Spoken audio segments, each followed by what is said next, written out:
लेते हैं। मस्त प्यारा सवाल है ना। ये सवाल होते हैं भाई, अच्छे सवाल होते हैं ना, कैलकुलेशन करवाई है ना कुछ और करवाई है, सिंपल दिमाग लगवाया है। ठीक है, सिंपल दिमाग लगवाया, ना कैलकुलेशन ना कुछ और, कि सिंपल ऑब्जर्वेशन अगर आप लगाओ। एफ एक्स एक फंक्शन दे रखा है, इस फंक्शन को ना देखना बहुत जरूरी है, इसको जानना पहचानना बहुत जरूरी है इस क्वेश्चन को आगे प्रोसीड करने से पहले।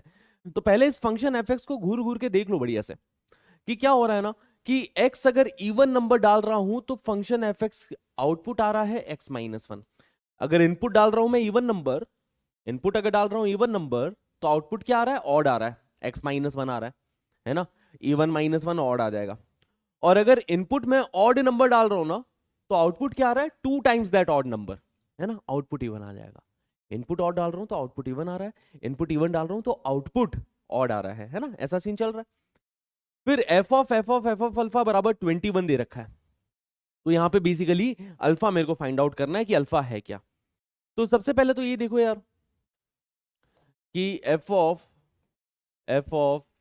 ऑफ अल्फा बराबर 21 दे रखा है ना, 21 दे रखा है। सुनना जरा बातों को ध्यान से, 21 कब आएगा एक बार देखो, कि आउटपुट ऑड आया है अपने पास में, आउटपुट ऑड आया है मतलब इनपुट इवन डाला होगा, इनपुट इवन डाला होगा, और इनपुट कितना डाला होगा, 22 डाला होगा, है ना, 22 - 1 21 आएगा। तो ये जो इनपुट है, ये वाला जो इनपुट है इसके लिए, ये कितना रहा होगा, 22 रहा होगा। समझ रहे हो बात को, कि तभी तो देखो ना यार, एफ ऑफ 22 ही तो 21 आ सकता है, इनपुट इवन डालोगे तभी तो आउटपुट ऑड आ रहा है अपने पास में, है ना।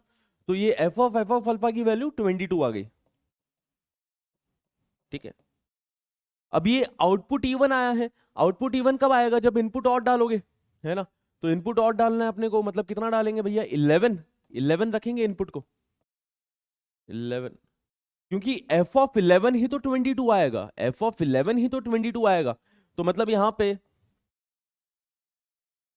है ना, इनपुट अपन 11 रखने वाले हैं ना, 11। तो एफ ऑफ अल्फा की वैल्यू किसके इक्वल है, बेसिकली 11 के इक्वल है। अब एफ ऑफ अल्फा 11 कब आएगा, जब अल्फा को क्या रखोगे भाई, अल्फा को 12 रखोगे, है ना। तो एफ ऑफ, यहाँ पे अल्फा की वैल्यू 12 होनी चाहिए, क्योंकि एफ ऑफ 12 ही 11 है, एफ ऑफ 12 ही 11 है। तो ये इतना सिंपल सा सवाल था, सिंपल लॉजिक बेस्ड क्वेश्चन था। ठीक है, तो अल्फा की वैल्यू 12 आ गई, अल्फा की वैल्यू 12 आती खत्म है सवाल। तो x अप्रोचिंग टूवर्ड्स 12 है, लिमिट x अप्रोचिंग टूवर्ड्स 12।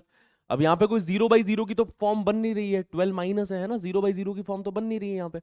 तो 12 यहाँ पे अप्रोच करेगा तो इधर ये 12 क्यूब बन जाएगा, डिनोमिनेटर में अल्फा की वैल्यू 12 है, और माइनस ये ग्रेटेस्ट इंटीजर तो 0 हो जाएगा ना, x अल्फा से जस्ट छोटा है, 12 से जस्ट छोटा है, और डिनोमिनेटर में 12 लिखा है, तो ऑब्वियसली बात है ये 0 से जस्ट छोटा होगा, ग्रेटेस्ट इंटीजर इसका 0 दे देगा। 12 क्यूब अपॉन 12 मतलब 12 स्क्वायर अपना आंसर हो जाएगा, विच इज 144। ठीक है, तो उसके बाद में लिमिट तो बस ऐसे ही धोखा था, ऐसा कि तुम्हें डर लग जाए कि अरे यार फिर लिमिट भी कैलकुलेट करनी है। कुछ नहीं करना लिमिट में, कैलकुलेट करने में कुछ भी नहीं है यहाँ पे, है ना। एक्स की जगह, अल्फा की जगह 12 रखना है बस, अल्फा की वैल्यू 12 है, 12 रख दो, 12 क्यूब अपॉन 12, ठीक है, 144 आ जाएगा। ये ग्रेटेस्ट इंटीजर 0 ही बन रहा है, तो there is nothing after that. बस ये इसी फंक्शन को थोड़ा समझने वाली चीज थी, पूरा प्रॉपर सवाल फंक्शंस का सवाल था,